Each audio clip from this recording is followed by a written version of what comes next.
ഒരച്ഛനും ഇതുപോലൊരു ഗതി ഉണ്ടാവരുത്. ഒരച്ഛനും ഇതുപോലൊരു ദുഃഖങ്ങൾ നൽകരുത്. ഗൾഫ് ഓഫ് ഒമാനിൽ ഇന്ന് ജീവൻ പൊലിഞ്ഞത് 3 ഇന്ത്യക്കാർക്കാണ്. ജീവിച്ച് കൊതി തീർന്നിട്ടില്ലാത്ത 2 പേർ, 2 ചെറുപ്പക്കാർ. ഒരാൾ ആ കപ്പലിലെ സീനിയറായ ചീഫ് എഞ്ചിനീയർ. സെറ്റ്ബോളോ എന്ന് പറയുന്ന ഒരു ഷിപ്പിൽ 24 ക്രൂവും ഇന്ത്യക്കാരായിരുന്നു. ഗൾഫ് ഓഫ് ഒമാനിൽ വെച്ച് നമ്മുടെ ഏറ്റവും കൂടുതൽ ആരാധകരുള്ള ലോകത്ത് ആർക്കാണ് എന്ന് ഇന്ന് ഇന്ത്യയിൽ ചിലപ്പോൾ ഒരു പരിശോധന നടത്തിയാൽ ചില പ്രത്യേക ഇടങ്ങളിൽ, പ്രത്യേക ദേശീയവാദികളിൽ, സനാതനികളിൽ 1-ാം സ്ഥാനത്തെത്തുക അമേരിക്കയും ഇസ്രയേലുമൊക്കെയാണ് എന്നതാണ് അതിൻ്റെ ഏറ്റവും പ്രധാനപ്പെട്ട കാര്യം. അതിൻ്റേതായ ഒരുപാട് കാരണങ്ങളുണ്ട്. ഞാൻ ആ കാരണങ്ങളിലേക്കൊന്നും പോകുന്നില്ല. പക്ഷേ അങ്ങനെയുള്ള ഒരു രാജ്യമാണ്, ഇന്ത്യൻ ക്രൂ ആണെന്ന് അറിഞ്ഞുകൊണ്ട് തന്നെ തുടർച്ചയായി ഇന്ത്യ എന്ന രാജ്യത്തിന് ഒരു വിലയും കൽപ്പിക്കാതെ പല സന്ദർഭങ്ങളിലും ആക്രമിക്കുകയും അപരാധം പറയുകയും സാമ്പത്തികമായും വാക്കുകൾ കൊണ്ടും അതിൻ്റെ ആത്മാഭിമാനത്തിൻ്റെ അങ്ങേയറ്റം മുറിവേൽപ്പിക്കുകയും ഒക്കെ ചെയ്യുമ്പോഴും വീണ്ടും നക്കുകയായിരുന്നു നമ്മൾ. അവനൊക്കെ നക്കുകയായിരുന്നു. അവൻ്റെയൊക്കെ മുന്നിൽ പഞ്ചപുച്ഛമടക്കി നിൽക്കുകയായിരുന്നു. വാ അടച്ചു വെക്കുകയായിരുന്നു. വീണ്ടും അവന് നക്കുകയായിരുന്നു. ഇപ്പോൾ ഏറ്റവും ഒടുവിൽ 3 പേർ. ഒന്ന് പട്നാല സുരേഷ്, ആന്ധ്രാപ്രദേശുകാരനാണ്, ആ കപ്പലിൻ്റെ ചീഫ് എഞ്ചിനീയറാണ്. രണ്ടാമത്തത് ശിവാനന്ദ് ചൗരസ്യ, എൻജിൻ ഫിറ്ററാണ്, ഹീസ് ഫ്രം ഉത്തർപ്രദേശ്. മൂന്നാമത്തേത് ആദിത്യ ശർമ്മ, ഡെക്ക് കേഡറ്റാണ്, ഹീസ് ഫ്രം ഹിമാചൽ പ്രദേശ്. ഈ 3 പേരാണ് അമേരിക്കൻ ഭീകരന്മാരാൽ കൊല്ലപ്പെട്ടത്. ഇന്ന് ഈ മരണങ്ങളിൽ 3-ാമത്തെ ആളുടെ മരണമാണ് സാമൂഹ്യ മാധ്യമങ്ങളിൽ ഒരുപാട് ചർച്ചയായത്. എന്താ സംഗതി എന്നറിയോ?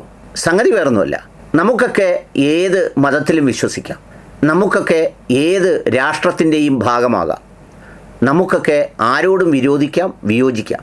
പക്ഷേ ഒരിക്കലും മനുഷ്യരെ കൊല്ലാക്കൊല ചെയ്യുകയും കൂട്ടക്കൊല ചെയ്യുകയും ചെയ്യുന്നതിനെ നമ്മൾ അംഗീകരിച്ചൂടാ, അതിൽ ആഹ്ലാദിച്ചൂടാ. അത് രാജ്യമേതായാലും സംസ്ഥാനമേതായാലും മനുഷ്യരാരായാലും. കാരണം മനുഷ്യൻ്റെ പ്രയാസങ്ങളെല്ലാം ഒന്നാണ്. എന്താണ് ഞാനിത് പറഞ്ഞത് എന്ന് ചോദിച്ചാൽ മറ്റൊന്നും കൊണ്ടല്ല.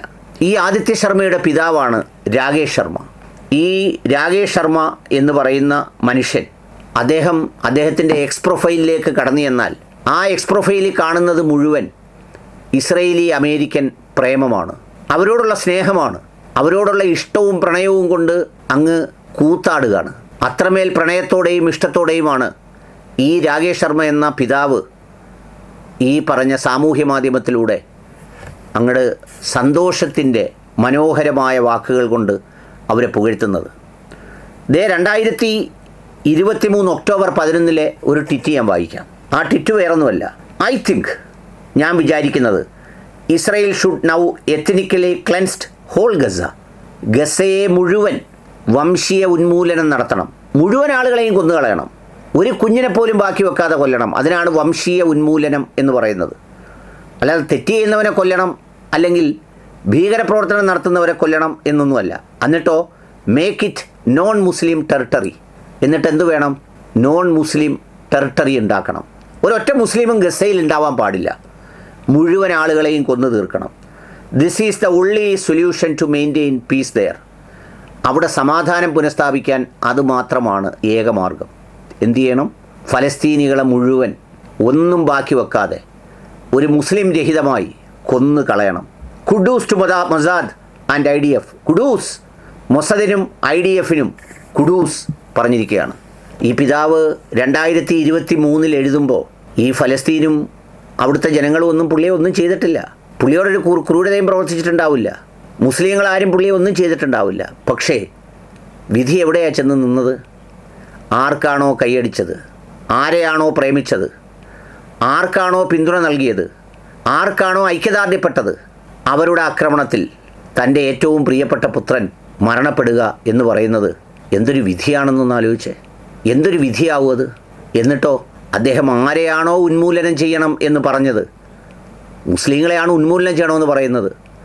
ആ രാജ്യത്തെ സംവിധാനമാണ് ഈ 23ഓളം ആളുകളിൽ, 24ഓളം ആളുകളിൽ 21 ആളുകളെ രക്ഷപ്പെടുത്താൻ പ്രേരിപ്പിച്ചത്, അധ്വാനിച്ചത്, പാടുപെട്ടത്, രക്ഷപ്പെടുത്തിയത്.